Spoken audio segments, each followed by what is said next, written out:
So let's start with kick and snare synthesis. How do you like my starting point for where do you start? Start with the kick. So what I have here is a sheet. Everyone can get one. Yeah, everyone's got one. And we have first page is the kick synthesis bits. So let's go one by one. Well, first of all, we're going to discuss multiplication. Okay? So we will see more detail and more, how should I say, we will have a deeper look at multiplication once we've got the oscilloscope sorted, because then we can actually see the voltages. But for now, we're going to just get friendly with it, understanding what it does. Yeah? So multiplication scaling, can anyone come up with an explanation? What does it do? What does a multiplier do in audio? What does it mean to multiply two signals?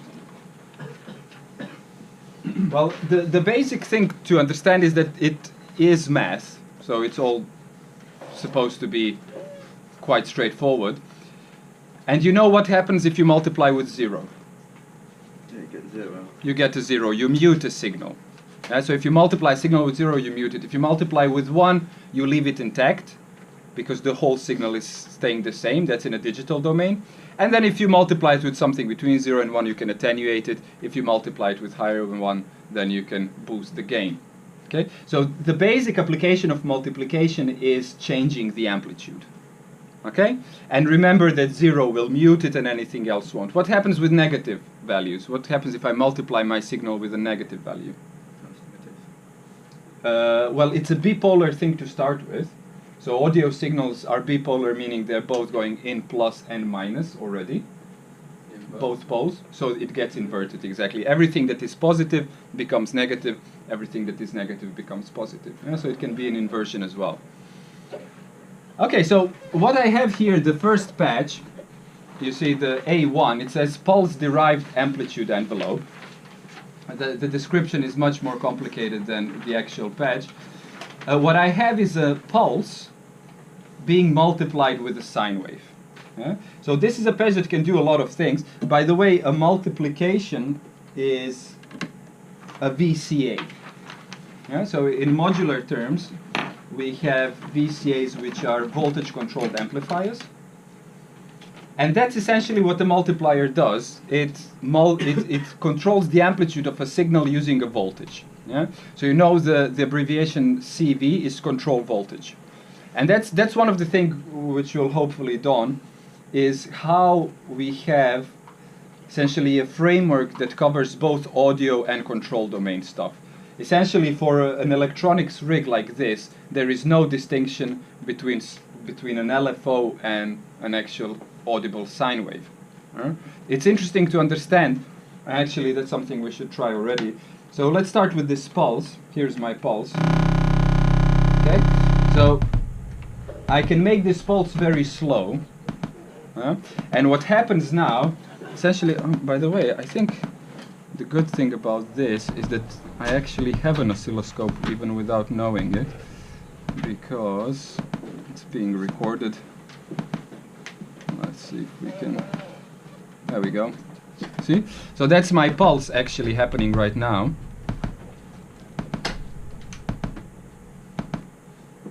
Okay. So it is a fairly slow one.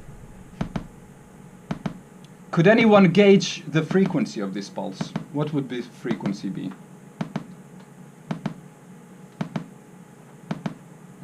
Three gigahertz, huh? What is the, so how do we figure out the frequency? It has everything to do with period duration. How long is one period? So how long is that? It's about a second, yeah? So once you know the period duration, how do you figure out the frequency? It's 1 over period duration in seconds. So 1 over 1, this is about 1 hertz. So I can speed it up a bit.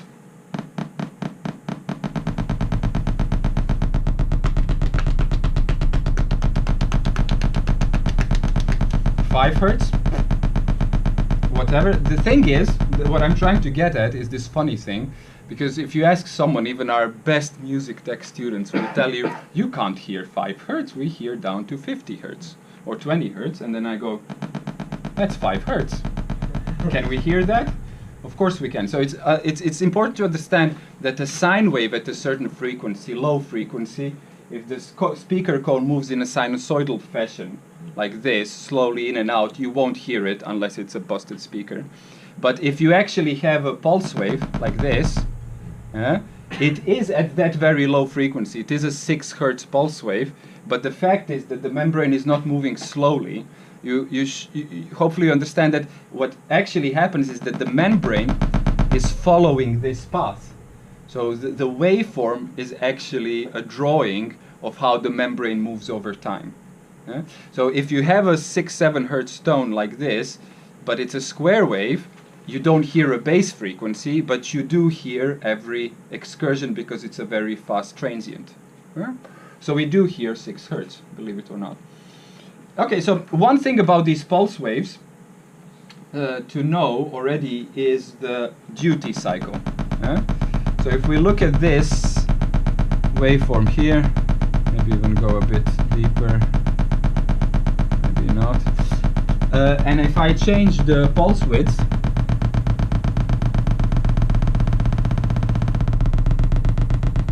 this is what happens. So you see that the top part of the wave, I guess, is that nice and visible, yeah? Yeah. So the top part of the wave is becoming shorter or longer. Yeah? That's what's going on.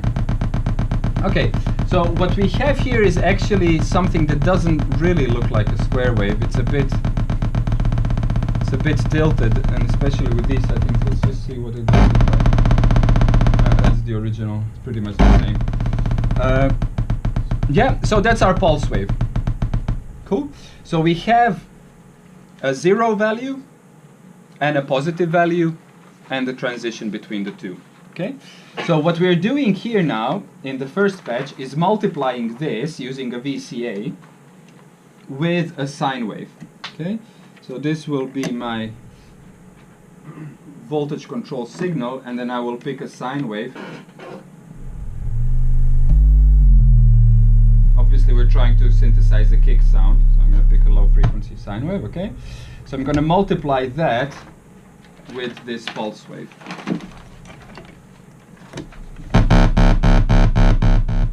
Okay.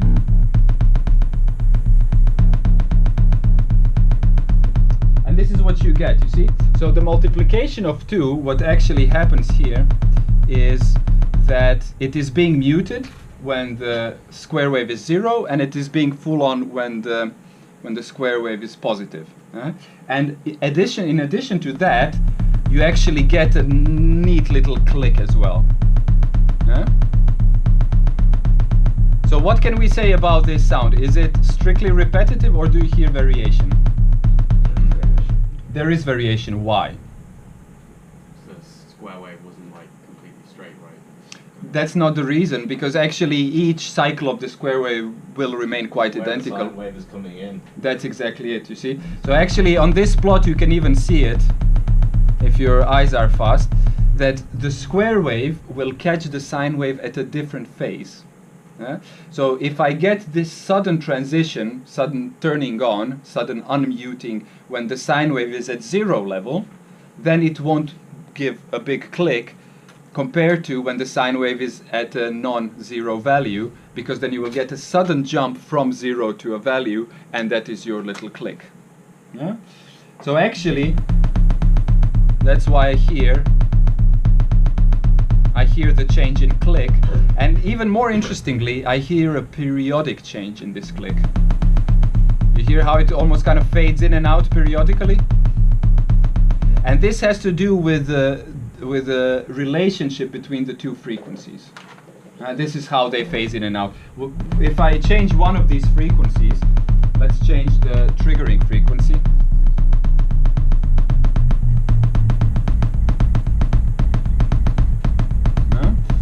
Oh, that was not the triggering frequency, I'm sorry.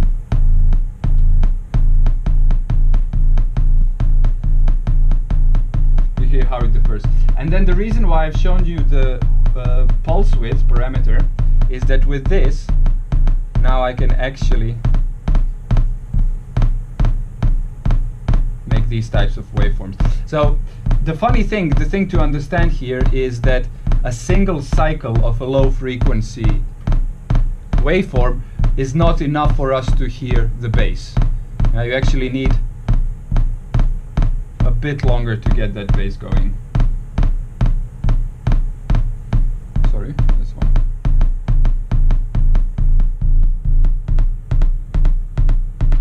Okay, so is that cool? Any questions about that? So we got this multiplication straight. So what we've done here is essentially produced an amplitude envelope. This should be a term that we are happy with. An envelope being a slow-moving signal that describes the amplitude over time. So we've created an amplitude envelope on top of this fixed frequency sine wave. So we're looking at this thing. So we've actually produced an envelope which is really clicky and horrible and simple, but it's good enough for our first patch. Yeah? Just to understand what's going on here, what's going to happen. Yeah?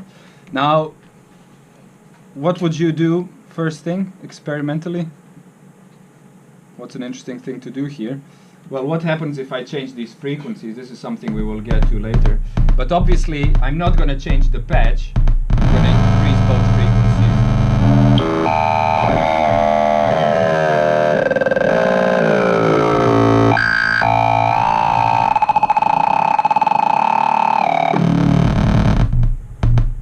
And back to this. Okay? So what you've just heard is driving both oscillators into audio rate. And soon enough we will discuss what that exactly produces.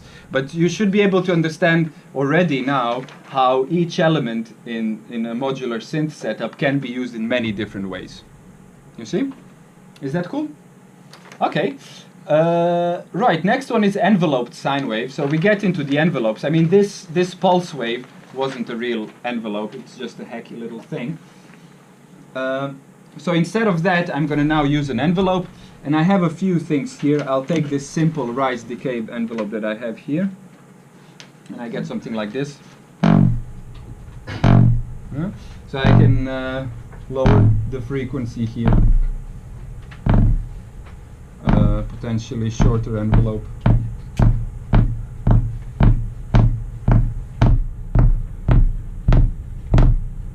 Yeah, so now actually the frequency is very low, so I don't really hear it as a bass.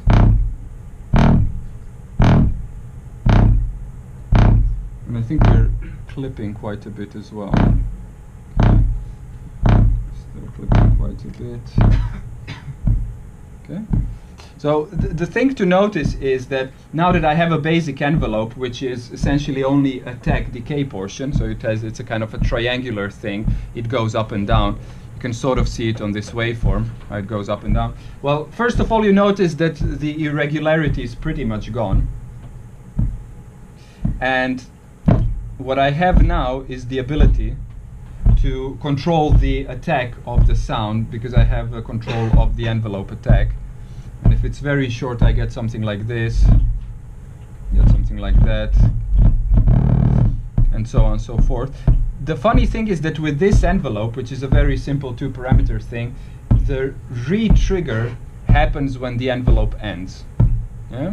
So briefly about these envelopes that I'm going to show you here before we get to the patch. I have a complex envelope generator here which has 4 envelopes.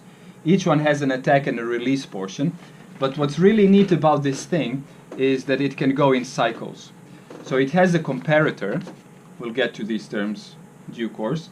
What it actually allows you to do is set a point at which the next envelope will trigger.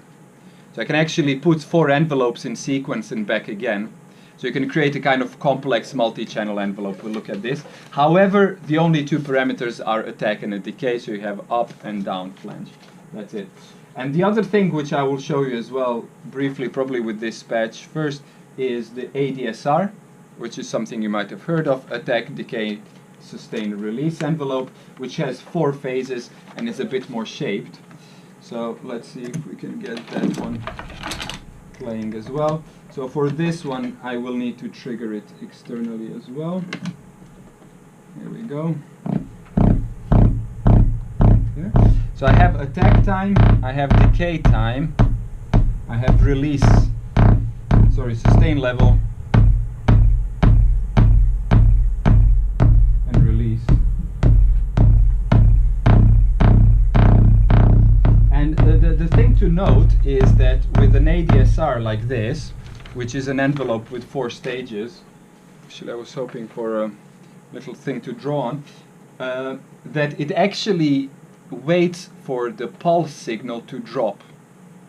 You see, so if you think about an envelope, what does it need? It needs a trigger, so it shoots. Yeah? But you have single shot envelopes and you have sustaining envelopes. Yeah? So if it's a single shot envelope, as soon as the signal crosses the threshold, it will trigger and wait for the crossing again. Mind you, the crossing has to be in the same direction. So if you get a threshold from going up, you won't get it from going down. Yeah? So it's a single directional threshold. That's for a single shot envelope like the one that I've just shown you, with just the little triangle, goes up and down in a fixed duration. So it's also called a fixed envelope. And then you have envelopes which are sustaining, which means that when it gets triggered, it will stay in the sustain mode until you get the trigger back, until the signal actually drops, which means that you can control the duration of your sound. Does that make sense? Yeah? So in this case, what I have, some kind of a sound. These speakers should be able to take it. So what I have here is the ability to control the duration of this envelope, again with the pulse width of my trigger.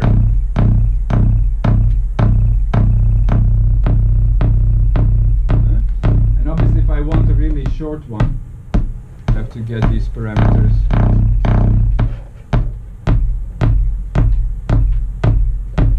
Okay, we're getting somewhere. Okay, so this is actually the second patch already. So let's briefly look at what's going on here. So what we have is a pulse wave, this one triggering the envelope going into the multiplier, which is my VCA, which is there being multiplied with my sine wave, which comes from here, and this is what I'm listening to. Is this one of those single shot envelopes, or is this a... This is a sustaining envelope, so it's an ADSR in this case. Okay. So it actually responds to the duration of the pulse. If I change the pulse duration, I'm changing the character of the envelope. Yeah, is that cool? Okay, so next thing that we're looking at, well, first of all, let's briefly discuss filtering and distortion. So we've just looked now at a basic oscillator, looked at a basic envelope and a kind of meant to be envelope, so to speak. I imagine you will understand that now what we're doing is making sine wave kick. This would be a triangle, sawtooth, pulse wave, not very successful.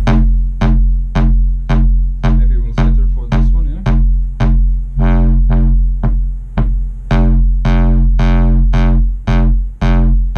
Okay, so it already has some character to it, and this is due to distortion.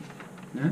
So actually currently this was playing a sine wave, and that's nothing like what sine wave is supposed to sound. That's a heavily clipped sine wave. So it is important already to understand what is the difference between filtering and distortion. Can anyone highlight this? Guys from third year, second year, probably heard this. Would remove like harmonic content, but distortion kind of adds it. Exactly. Yeah?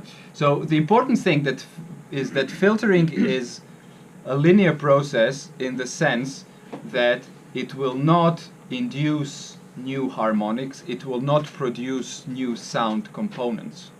What filtering does is only adjust the level of different frequency ranges.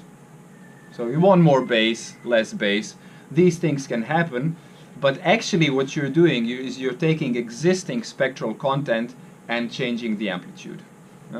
Whereas with distortion, what you get is new harmonics. So if I distort a sine wave, what I will get is a lot of higher frequency components in a harmonic series. If you think about it, if I clip a sine wave, I will slowly move towards a square wave.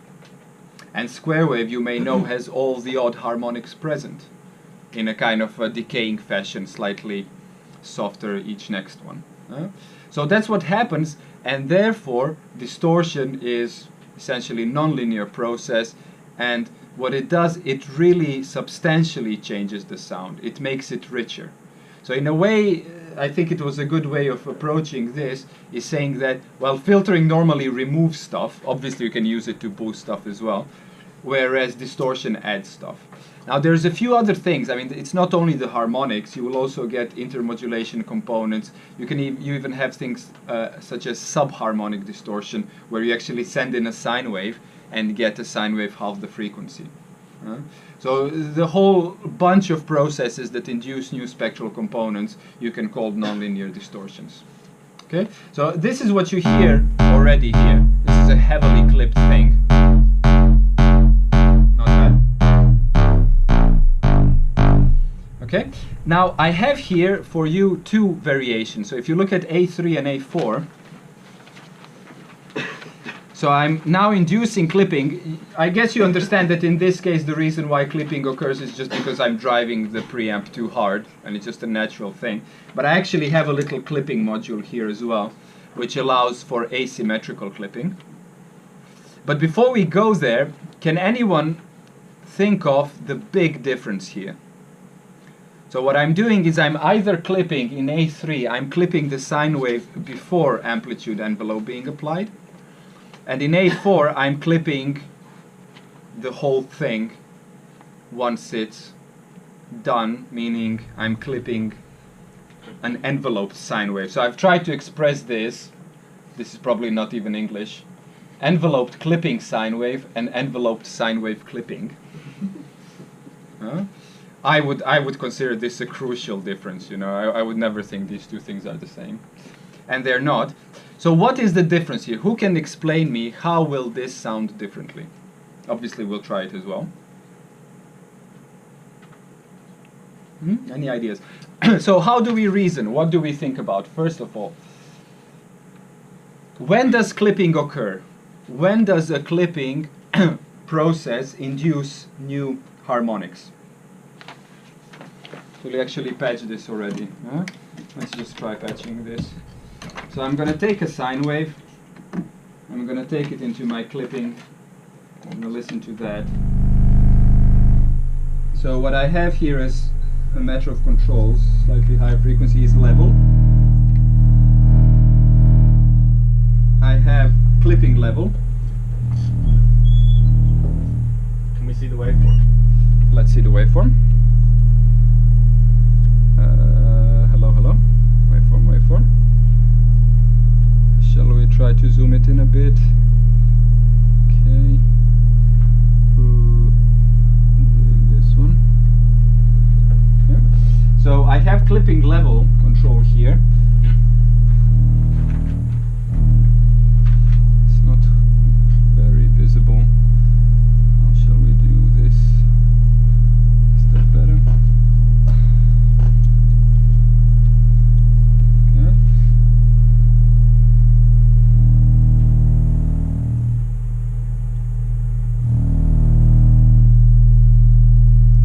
So as I increase this dial called clipping level, I'm actually shrinking the range and thereby clipping more.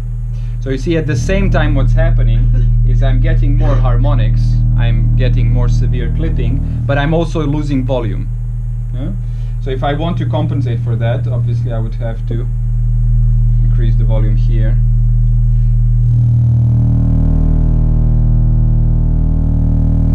And then the nice thing about this is that I have a symmetry control, which was not on default, that's why it's playing a bit funny, which allows me to control essentially the symmetry of clipping. So what happens with clipping is that if it is a symmetrical clipping, meaning that the both clipping thresholds are equidistant from 0, then you will get only odd harmonics. As soon as your clipping becomes asymmetrical, meaning that one clipping threshold is closer to 0 than the other one, you will get even harmonics as well. So that's why we actually hear quite a distinct timbre change here if I play with the symmetry. Hello. That's an interesting state. So actually what you get here, you see it gets a bit foldy as well. So what I'm supposed to have here, symmetry, level, okay, more clipping, and then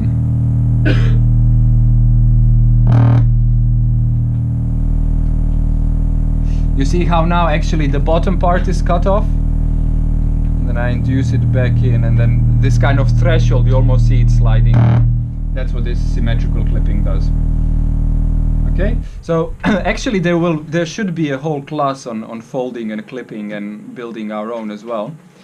So we won't get much deeper into this one. But what we're trying to get at is the difference between the two. Yeah? So what will the difference be? When does clipping actually occur? When the signal is loud enough. Yeah? So if you imagine your clipping thresholds somewhere and your signal doesn't reach those clipping thresholds, it will never get clipped. Yeah? So for clipping to occur, you need a sufficiently loud signal. Does that give you a clue about the difference between these two? The top one won't be loud enough for it to clip it properly, but the bottom one will be. Well, we could make it loud enough. Make it loud, but We could do. You lose all the definition of your envelope if you click it afterwards. Would you? I wouldn't say so. There's something to say about harmonics. So we know that clipping causes harmonics. So Yeah. in the second one, will it like only begin to clip like after the attack of the? Exactly. So in the second one, what we will get is that the attack portion of your kick will have more harmonics, and the decay will not. Because you see, when it's decaying, it's already likely below the clipping level. Whereas in the top example, what we've done is we've clipped the sine wave throughout, meaning that it will keep a constant level of the harmonics, but the overall level will be dropping. You see how it's different? Does that make sense?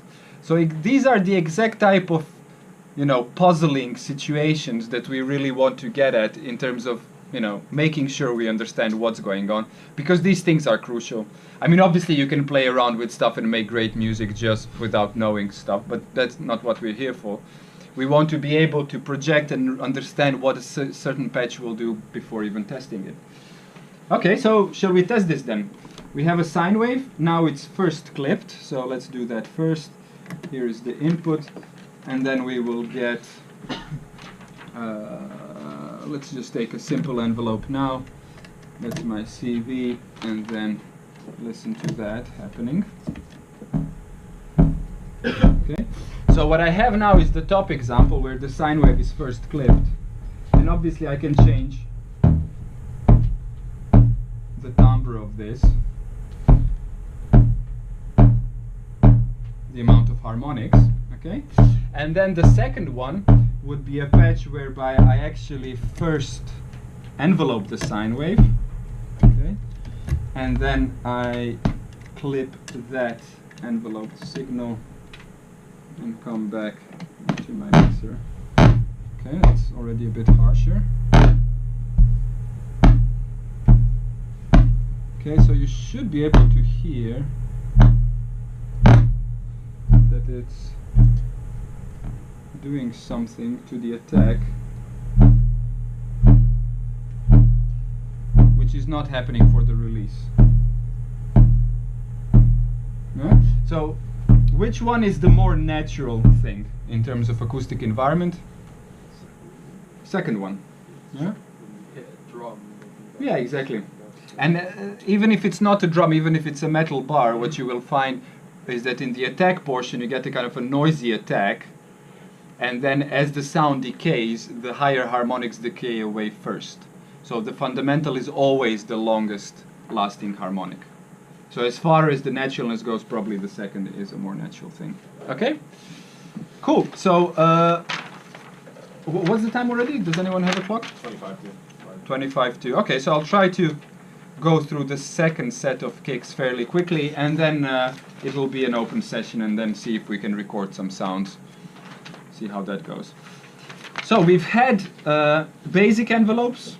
Yeah, we've had actual envelopes. Then we've had clipping, asymmetrical clipping, and now we get to filters. Okay, so we've said what we could do, obviously, in this case already. Here is my sound. I could already take it through a low-pass filter, just so we hear the effect of that.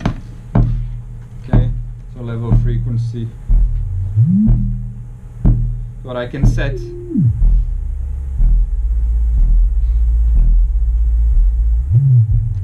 is a filter on top. So what I have here is just another filter at the end of the bottom one. And well, typically the filter controls will be frequency and resonance.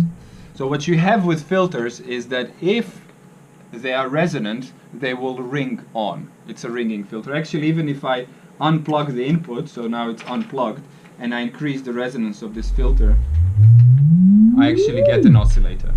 We will talk about this in more detail, but it's important to understand that the narrower, the more resonance you have in the filter, the longer it will ring on for.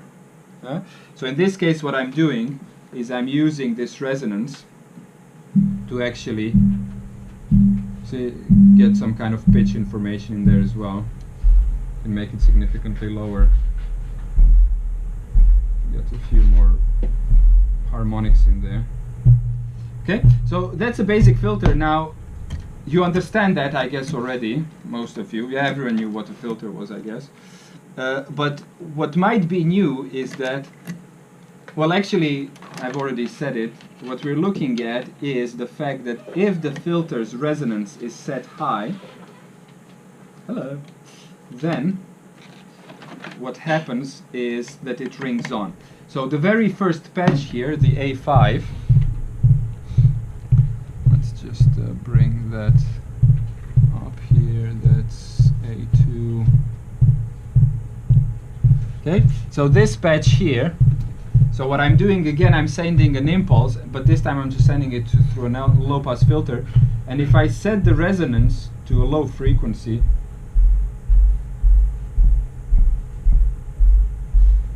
you see, I'm actually getting a kind of a soft kick sound. You see? Just because the resonance is such, if I decrease the resonance here of the filter, it becomes only this. Now, worth noting is that this has much to do with the width of the pulse. So you see what's happening now, this is worth seeing, is that for each of the transients, what I will get is a kind of a resonant tail happening. But because what I have here is a very slow impulse wave, pulse wave, I will get discontinuity twice per cycle. Once when it goes up, and another time when it goes down. So if my pulse width is sufficient, then I will get 2 kicks for the price of 1. And with the pulse width parameter, I can actually change the timing between the two. See, so now I'm playing with the pulse width here, and all what I'm doing is I'm filtering this impulse. Now, if my pulse width is sufficiently short, you see, you can still see that it's 2 kind of resonances coming off of this, but they sound really like 1 because the pulse is sufficiently short. And then if I increase the frequency,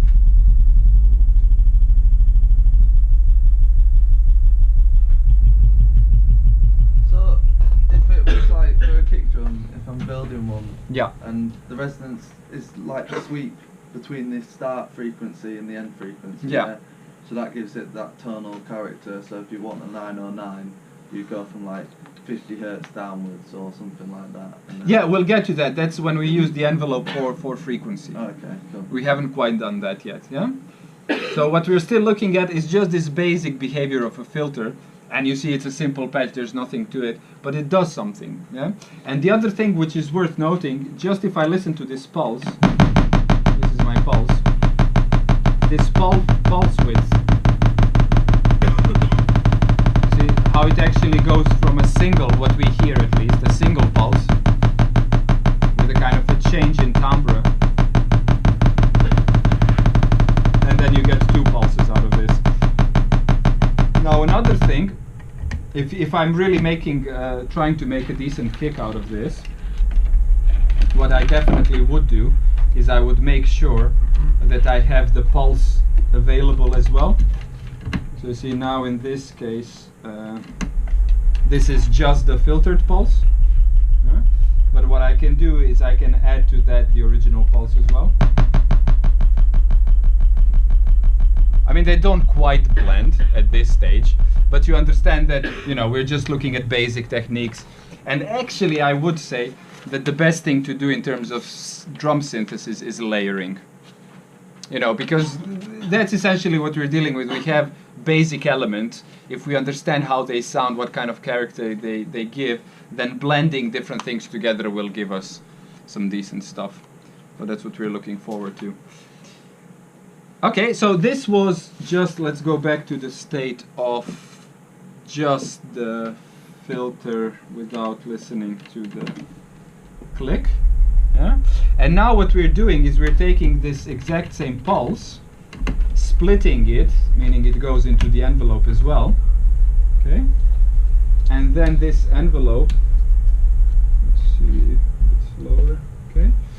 And then the two together are multiplied. So I have my filter output and I have my envelope output. Oops, longer cable for that.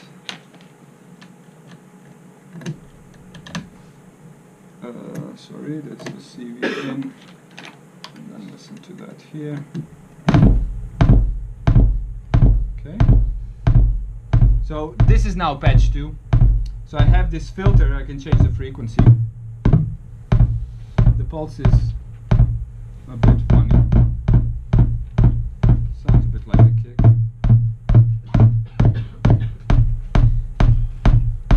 And then I have the envelope as well. So actually now I can actually control the attack nicely. Release. It's a funny sound actually, the speaking one. Okay, so that's fairly straightforward. It's a bit of a combination of previous things. And then I have two more complex patches, which I will invite you to try and build. We'll see how the kind of workshop it goes. This is kind of the end of the things. I will briefly introduce them just so we know what it's about. So we'll probably build the first bit of this because it introduces the use of envelope for frequency parameter. Yeah, so that's what you were talking about. So far we've dropped only the amplitude with the envelope, but we can actually drop the frequency of the oscillator, and we can also drop the filter as well. So things get quite exciting. So what we have in this patch is one envelope dropping the frequency of a sawtooth wave, and this sawtooth wave controls the frequency of this filter. So this is getting a bit funny here. Maybe won't get into it that much. And on the other side, what we have essentially is an envelope used as an audio signal, because you see it ends up in the input of the filter. And the funniest thing that we have here is a feedback loop. We will spend quite some time with feedback loops.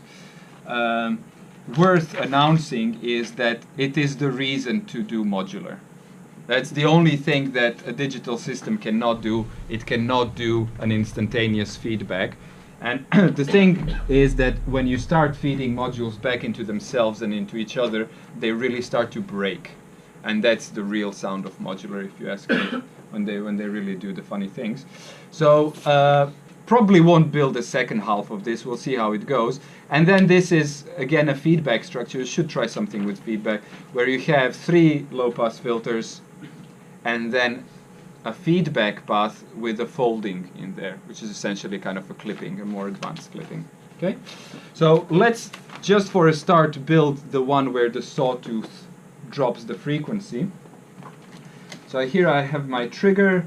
I will take a sawtooth wave So my envelope output controls the frequency now. Okay. And let's just listen to a sawtooth wave without anything else. That's your drop in frequency.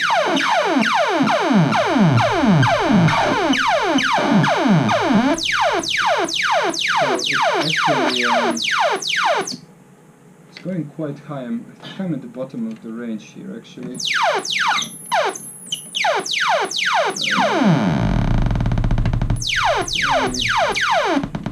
the range here. Okay, so this is what's happening now. I can actually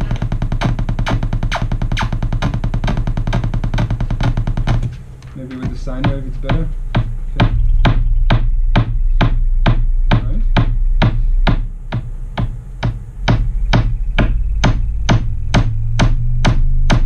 So you see, you get quite a decent attack from here, from this, which you can modulate, obviously. Make it sound different.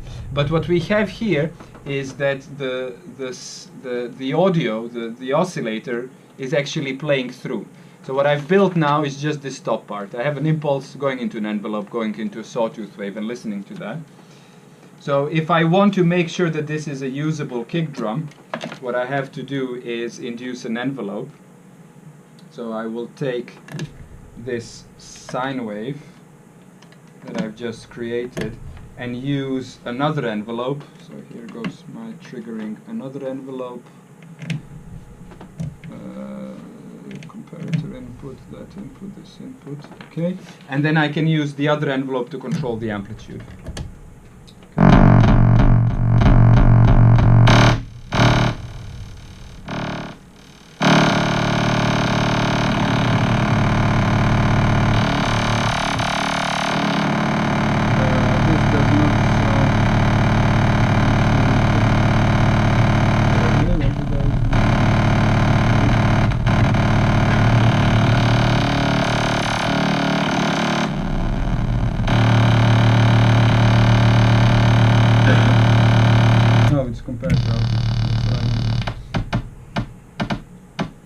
Okay, go back to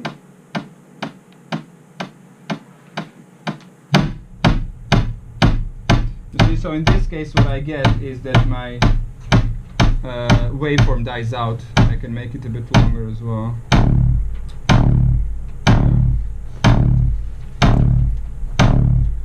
Okay, so that's for the demo. So if you want, I'm happy to verify, because part of the skills that we're learning is understanding these graphs. So if anyone wants to sketch the current patch, so what I have again is two envelopes like I have here, but instead of this complication here I only have a VCA. So if you want to sketch that, I will check that. Otherwise the first part is now over with the kick synthesis. So the thing to do, there's quite a lot of you, so let's maybe take 3 groups. How many? Maybe about 20 people in here, 6, 7 people in each group. So you get 10 minutes to play collectively with one group, and then the others have a break. So in the next half an hour everyone should have 20-minute break and 10-minute play.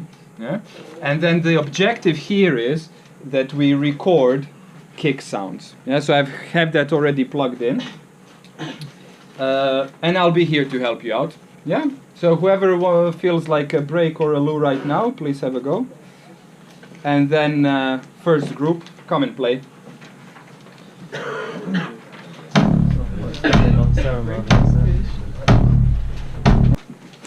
So what have we looked at in terms of kicks? So we've looked at response to... So we've looked at amplitude enveloping, first of all. Yeah, that's A1. Then A2, we've looked at envelopes for use as amplitude envelopes. A3, we've looked at clipping, and A4, both clipping in different positions. By the way, if we compare A3 and A4, what would happen if I would put the clipping between the envelope and the multiplier? So I've looked at putting the clipping after the sine wave, that's A3. I've looked at putting the clipping after the whole lot, which was A4. So what would happen if I put clipping right here after the envelope before the VCA?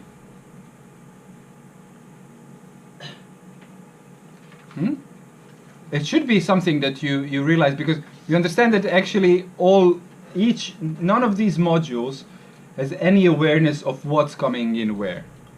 They are really simple things that always do the same thing. So what does a clipper do? Let's talk about that first then. What does it actually do to incoming voltage? Anyone? Just like stops it once it reaches a certain Yeah, it threshold. doesn't allow it to go beyond a certain threshold. It clips it right there. Okay? So we understand if this happens to a fixed amplitude sound, like in A3, this sine wave has a fixed frequency and we're clipping it, what we get is thus a fixed level for the harmonics. Yeah? We just clip the sine wave, we get more harmonics, that's it. Now in A4, when we clip a sine wave, which in this case actually drops in amplitude, so it's not a fixed amplitude sine wave anymore, it drops, it rises and drops. In this case, in A4, we get those harmonics only when the sine wave amplitude is above a certain threshold, meaning that it distorts, it gives us harmonics only in the attack portion, pretty much. Yeah? So the question is, what happens if I put it where my mouse pointer is, the clipping instead, after the envelope before the VCA? It does the same thing, it clips the voltage. The thing to understand is what kind of voltage is being output from the envelope. Well, typically it's, let's take a simpler case here, the triangle envelope, just the attack and release, AR envelope. It's just a signal that goes up and down like that. So if you send that through a clipping device, what is going to happen? It's sort of like plateau. Yeah, Like a sustain. exactly. So what you're going to get is you're going to be cutting off the top of the triangle to the extent that the voltage, that is the threshold right there. Now obviously by setting the threshold you can set the amount of cut there, but the point to understand here is that indeed clipping as a process is not just an audio distortion thing. It does a very certain thing, specific thing to all the voltages that may come in. So it is always up to you to understand, okay, what type of voltage am I sending it and what is coming out of it therefore. Okay? I would suggest that there's three distinct types of voltage. There is a fixed voltage, DC, which means it's just at a fixed level, not very exciting. Then there are low frequency oscillations, LFO type of voltages, also envelope signals, control rate signals. So typically signals that you won't hear contain a pitch. I mean, you can listen to these things. We can listen to an envelope. You will hear some clicks and pops. It's possible. Yeah? So we have these slow signals, so to speak, and then we have the audio signals. And all of these three are essentially just the voltage in the system. So they're completely interchangeable. That's why things get exciting. And once you have more complex modules and more complex patches, it might be quite convoluted. You know, realize what actually happens in a certain patch. And then when you get to the kind of feedback stuff that I've just shown you, then no one has a clue really. So it's really exciting like that. Okay? Right. And then after that, we've had a brief look at low-pass filters. So we've just sent a pulse through a low-pass filter with sufficient resonance. We got some kind of a kicking sound. And then we combine that with an amplitude envelope to cut off the tail so it doesn't linger on at 5 Hertz wherever it ended up. So that was A2. And then we did something with envelope for the filter frequency as well, which was the last patch. Okay, and then these are the suggestions for more advanced stuff. So if there's no questions about those, yeah, we've handled that quite well. Excellent. So here we go with the snare stuff. Okay, so first thing here is we're gonna be working with noise. I have a nice little noise generator here which has, what is it, 6, 7 different colors, which in the audio domain essentially mean filtering. So white noise, pink noise, red noise, gray noise, blue noise, purple noise, and quanta or digital noise, so just zeros and ones. Okay, so obviously a snare is a noisy sound, so what I'm going to do in my first patch is take an envelope. So again, we need an impulse for this. Here is an ADSR. Then I'm going to take this envelope into a VCA or a multiplier. I use these terms interchangeably. And then into this multiplier enters noise. Let's take pink noise. And then, well, just to check it before we find out what's broken, let's see if this already works. Ooh. Bloody hell, sorry. So that should be my envelope noise. And actually it sounds like it's clipping quite a bit already. My God, that's a hot signal. Okay. And then to complete the first patch before we go anywhere, I need to put it through a bandpass filter. Except it seems that I have none here. That's a bit of a nuisance. Phase shifter, no, I don't have a bandpass filter in here. So we're just gonna put it through a low pass filter. Who cares? Audio out? No, none of those. Okay, so this goes. Oops, I've messed something up. This was my noise. Okay. And then this goes through a low pass filter.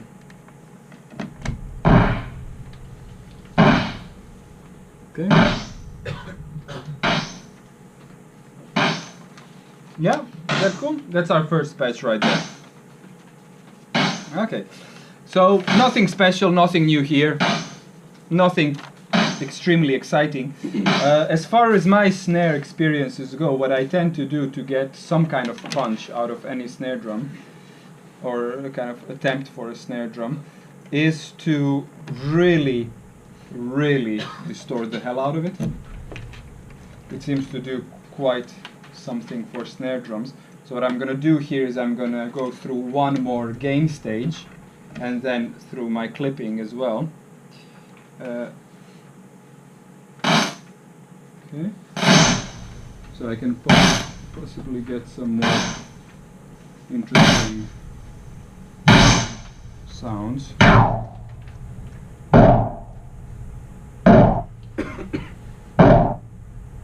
Okay. So that's just an addition. I mean, without this horrible distortion, it sounds a bit like this. And then as you introduce more distortion, I think I can actually push it even further. There we go. A bit shorter.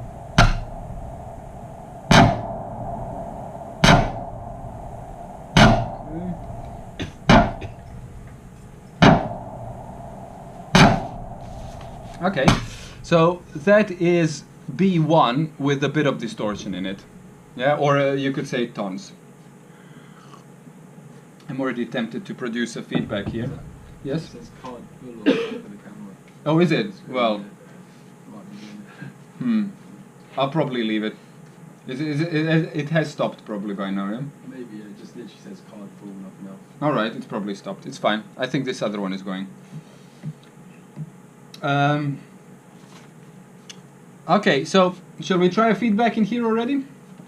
I just love to do stuff with feedback. Let's just see if that works. Let's insert it into, let's see, or maybe even this already will.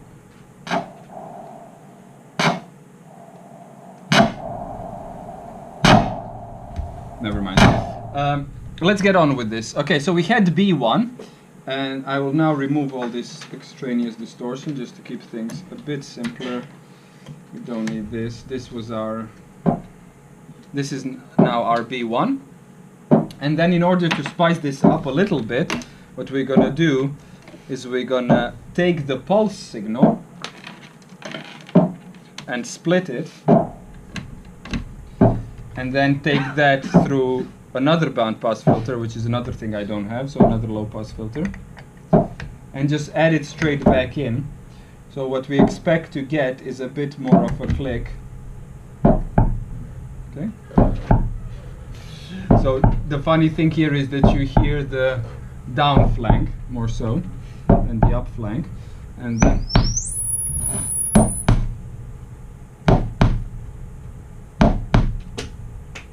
okay. So these two things mix a bit. Okay, the question: how do I get rid of the second click? This is something you can figure out based on what we've had.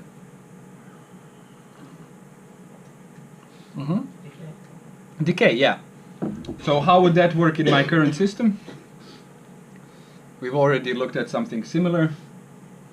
So instead of using the pure pulse up and down, I make an envelope from it. In which case I can make sure that the attack time is quite short and that the decay time is long, such that the decay time catches the down flank and it doesn't make a difference like that. Okay?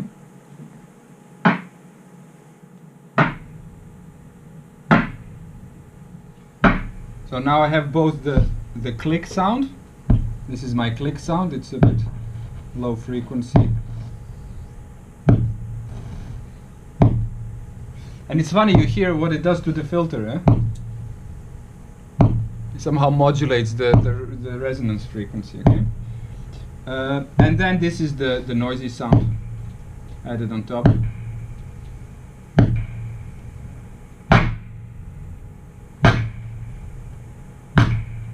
Okay, it's a funny snare. Is that cool? All right. So that's not really nothing new. I mean, we've just expanded a few things. But what I want to show you now is the difference between ring modulation and frequency modulation. Okay? So you understand probably by now that pretty much any sound can be made percussive. How? Yeah, as soon as it has a short envelope, whatever it is, it will become a single burst. So it actually tells you that you can take anything, as long as you have an envelope on it. You can filter it a bit to suit your idea, but anything can become a percussive sound. And indeed, there are modules and applications whereby you use ring modulation and frequency modulation for percussive sound. So what is the main difference between ring modulation and frequency modulation? We've seen amplitude modulation, yeah? Now, which was essentially multiplying two signals, yeah? Now with ring modulation, it is a similar thing. We're multiplying two signals. So how is it ever different? Does anyone know already? Yeah? Would you detune the two signals so they're slightly different frequencies? It's not about this. It has to do with the output range of the signals. So amplitude modulation necessitates a unipolar amplitude control signal. Unipolar meaning strictly positive. Yeah? So your amplitude signal will normally run between 0 and 1. It jumps up to 1, jumps back to 0, mutes the signal. The difference with ring modulation is that both signals are bipolar. So technically what you also get is some kind of phase inversion, because when your control signal drops below 0, it will invert the output. Does that make sense? Yeah? So actually both amplitude modulation... What the hell? Both amplitudes... Oh my god. Charlotte's MacBook Air. Shite. So what we have is, in both cases, is a multiplication. In amplitude modulation, it's a unipolar modulator, and ring modulation, it is a bipolar modulator. Yeah? And this actually does make a huge difference in terms of sidebands, which we will talk about at some point. For now, oops, what I like to do is just multiply two saw waves. Yeah? So we are looking at B3. Ring modulation, I have one sawtooth wave here, another one here, and this is how they sound. Okay. So what you hear now is that they are, one is of an audible frequency, that's the that you hear, and the other one is actually very slow, acting as an amplitude envelope. but you also hear a little click in there. Yeah? That's where your phase gets inverted. Okay? So what happens if I increase the frequency? Yeah?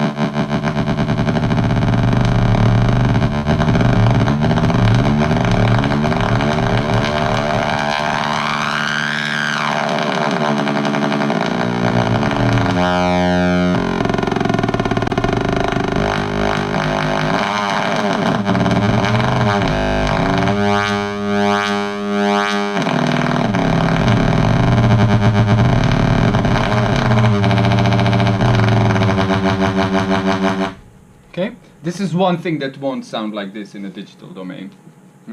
Just because it's so rich in harmonics when you multiply these things, and the digital systems suffer from aliasing quite a bit, so it won't make this beautiful, clicky, snappy thing. Okay, so this is multiplication of two saw waves. So as you've seen, I can use, if one of them is low frequency and the other one is high, it acts as an amplitude envelope, pretty much.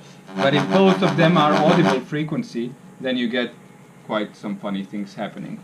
Okay, so what I have here to complete B3 patch is take the product of this multiplication and use another pulse to control the amplitude envelope. Now the thing is that I don't have any pulses left, so I'm just going to use an envelope itself to do that, so we actually get the percussive sound out of it.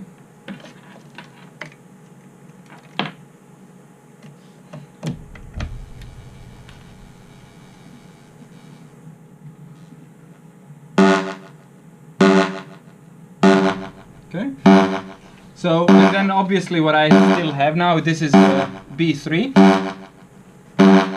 Obviously I still have the control of these frequencies.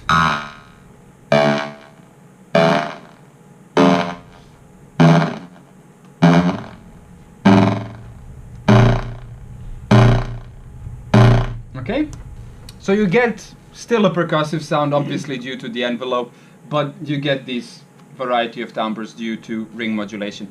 By the way, ring modulation is normally used for multiplication with a sine wave. Technically, I would call this cross modulation. So if you just multiply two signals at random, my mother's whispering voice with the car passing by, it is cross modulation. Things will happen. We will talk about details, what actually happens. But for now, it is important to understand that it gives us a certain richness. Okay, let's think together. How could we make this more snare-like? What is the element in here that would make this a bit more snare-like? Noise. Oh yeah. So where do we inject the noise? Just replace one of the saw waves. We can try to replace one of the saw waves with noise. Let's see how that works. So here goes. One type of noise. Oops.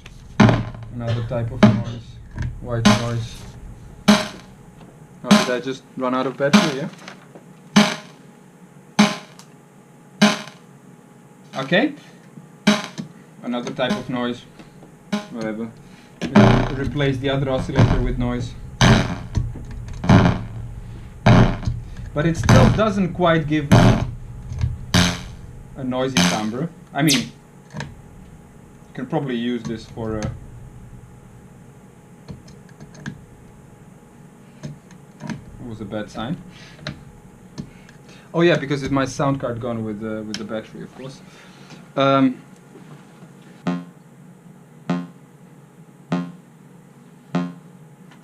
Yeah, so which of these elements has further input? So the VCA does not have a spare input at this stage. Maybe like in with the pulse, like at the same time. The thing is that so we're looking at B3, yeah? The thing is that my pulse here is actually my envelope. So it would change. I mean, the thing is that the oscillators have a frequency input. That's the clue here. And we have three oscillators. Now the pulse Again, we'll just change the envelope, so not necessarily the timbre, it won't make it noisier like that. But we have two saw waves. That's it. And then what we can do is we can change the frequency of a saw wave with a noise signal. So what will happen then is that the frequency of this noise signal will go up and down in a random fashion. Something like this.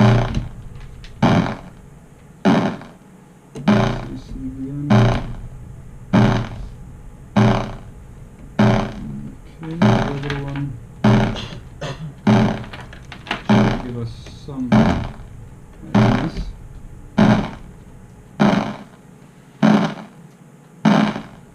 Yeah, so it's getting a bit noisy. I'm not sure I'm quite.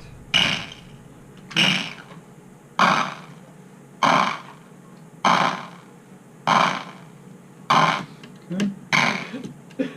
Tried a few different waveforms here.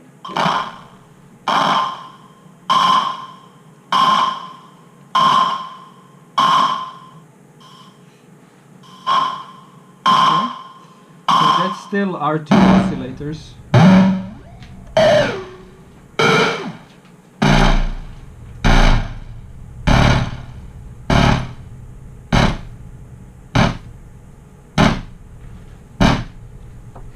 Dirty. Okay? So remember that you can insert noise right there. Actually, one of the options as well is to take, so we're still looking at B3, is to take one of the sawtooth waves. I'm going to remove this noise modulation now. This is what it sounds like without noise. And then instead of one of the oscillators, for example this one, I just pick a noise source.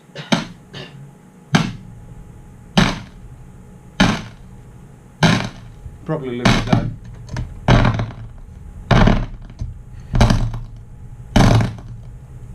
Happy with that. Okay, so what's happening here is the exact same thing.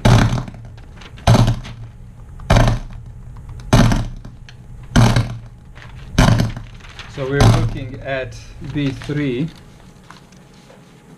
except that instead of one of the sawtooth waves, I've just put in a noise oscillator. And you hear how the actual different type of noise makes a different sound altogether. Cool. Right, so you've seen this. What you've seen is essentially multiplication of two oscillators, may it be sawtooth waves or noises or whatever. So let's look at the frequency modulation, which again works with two oscillators. The difference being that they're not multiplied together. Instead, one oscillator controls the frequency of the other oscillator. So I'm going to do again a sawtooth, two sawtooth waves as it's specified. So this is one of the options when the modulating oscillator, so the first one here, is quite slow. Then you hear the frequency of this other oscillator going up and down. Obviously, if I decrease the amount, I can get it in a more narrow range. Okay? And then if I increase the frequency of the modulator, you don't hear it go up and down again. You get a funny timbre.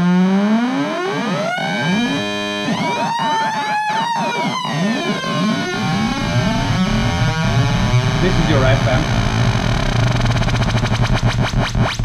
Down to control rate.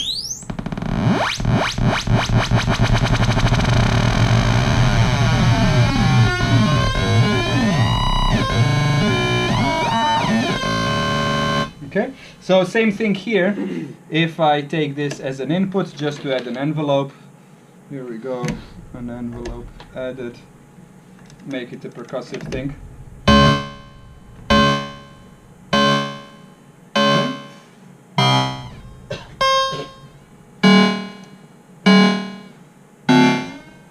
Make sense? And then we can try the same old thing just to make it more snarey. Let us input noise into the frequency control. And what I can do is actually insert it right here before the modulator, which will sound like this.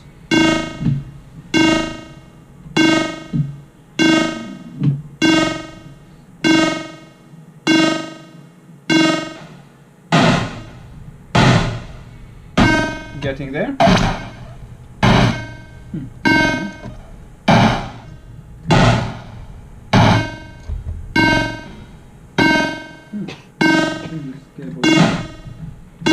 Cable is a bit funny. So this noise into the first oscillator. It's better.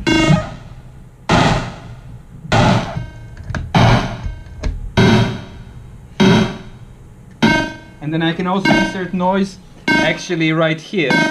So I'm technically putting a mixer here, addition, that will mix in the two control signals, and that should sound a bit like this.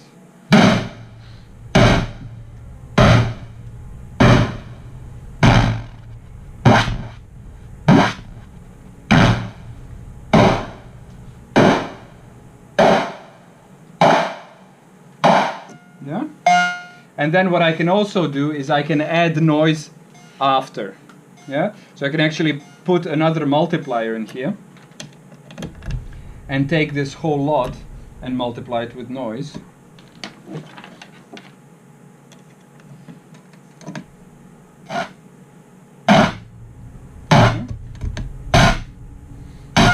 Neat.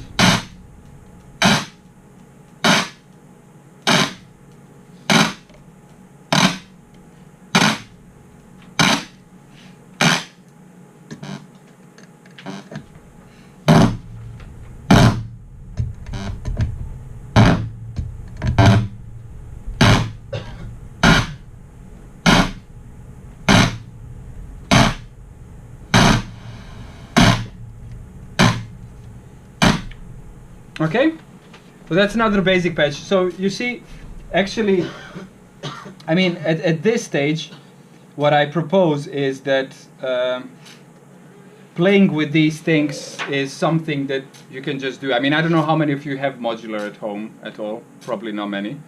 The thing to try though is a thing called VCV. Yeah, people using that. So what I'm also it's an open source thing, yeah. So what you can do, I mean, obviously, you know, I'm preparing stuff for every week, and we're going to be going through a given set of things. But, you know, by all means, if you do something in VCV, bring it in. Also, what I can suggest you can do is bring it in and just work in parallel. You know, while I'm patching and chatting about stuff, you can be patching your thing in VCV at the same time, which might be interesting as well. And then who knows, I mean, technically we could be building our own modules for VCV as well, if things, you know, get more complex. So we'll see how far we get with that. Okay, good. So we've got this ring and frequency modulation. So the last thing for today is the last page, B5 to B8. And what I like to introduce here are two things. First one is the slew limiter. Okay, so what that does, it essentially slopes the signal. Maybe that's a good term I can use. So what happens is that if I take, for example, a noise signal, which sounds a bit like this, okay, and then I use a pulse wave to control the hello.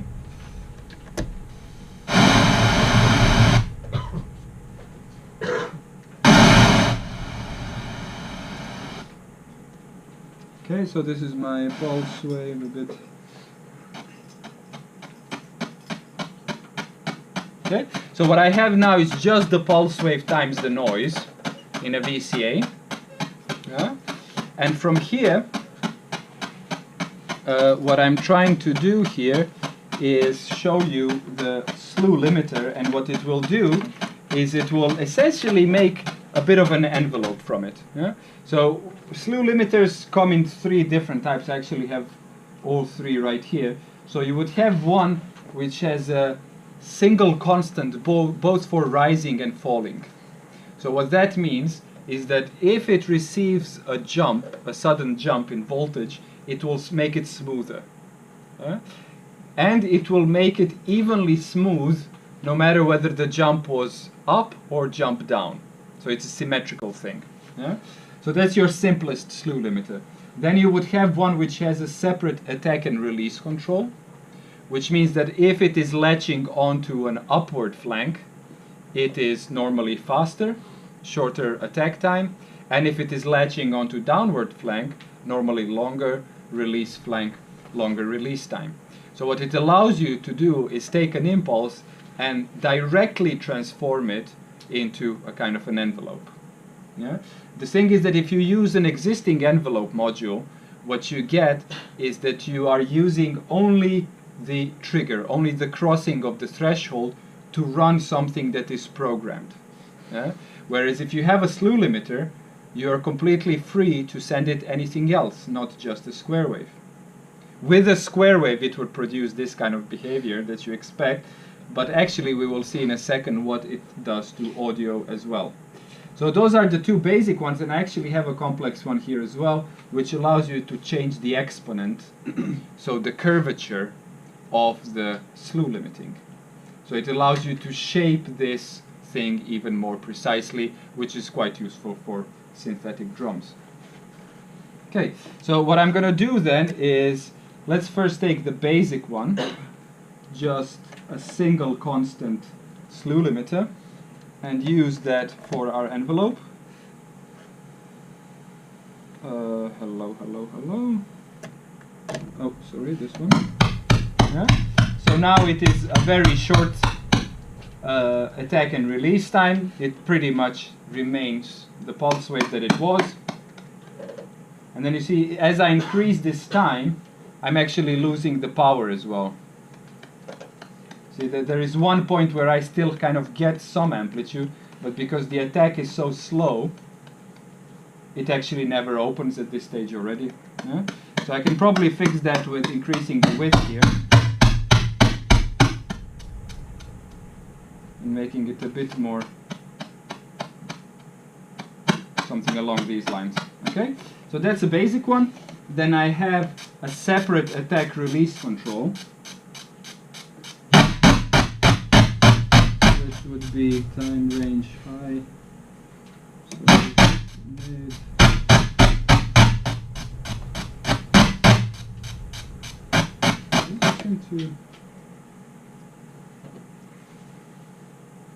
Doesn't seem to actually. Okay. So I can increase. This is increasing the attack time. You hear how it actually kind of quickly fades in, and then this is increasing the release time, which is quite obvious.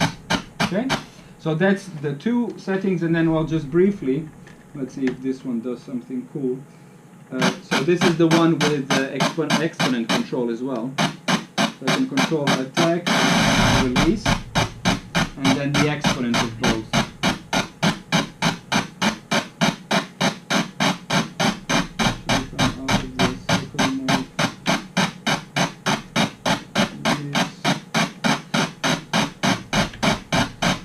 Well, you hear it doesn't do much in terms of the attack, but it's useful to know, so you can actually shape these things quite well. It will probably make a much bigger difference, maybe we'll have an example to show that as well, if you use it for frequency. Because just with the amplitude, we're not so sensitive to the curvature of the attack, you know. But with frequency, it will actually make a bigger difference if you control frequency with this. Okay, so that's slew limiting. I won't produce the exact examples, I want to leave a bit of a playtime for you. And then briefly I will also show you the low pass gate. Okay, so slew limiting done, and then the low pass gate, what it actually does, it allows you It's essentially a kind of a link between a low-pass filter and a gate. It is essentially a bit like a VCA, so an amplitude control married together with frequency, with low-pass cutoff frequency control. To be honest with you, I'm not a huge fan. There is a lot of hype around low-pass gates, but I myself never had too much fun with it, honestly. I'm actually thinking of selling this one. But it's probably just good if we have a listen to what it does, okay? So let's just take some pink noise through the low-pass gate. Okay? And then we have the amplitude and the volume control. It might actually be that my low-pass gate is broken, to be very honest. I mean, first of all, this level doesn't sound very good either. Let's see.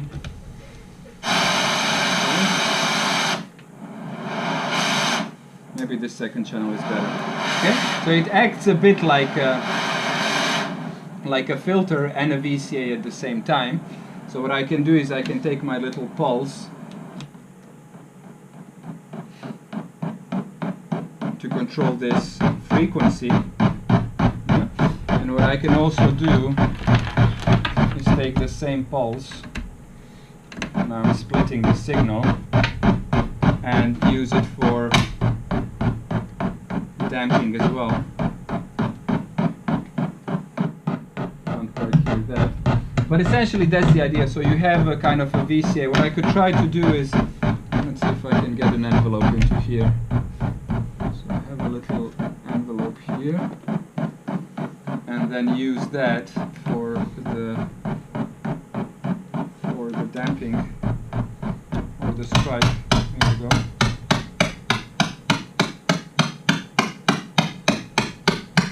It's a bit more like it.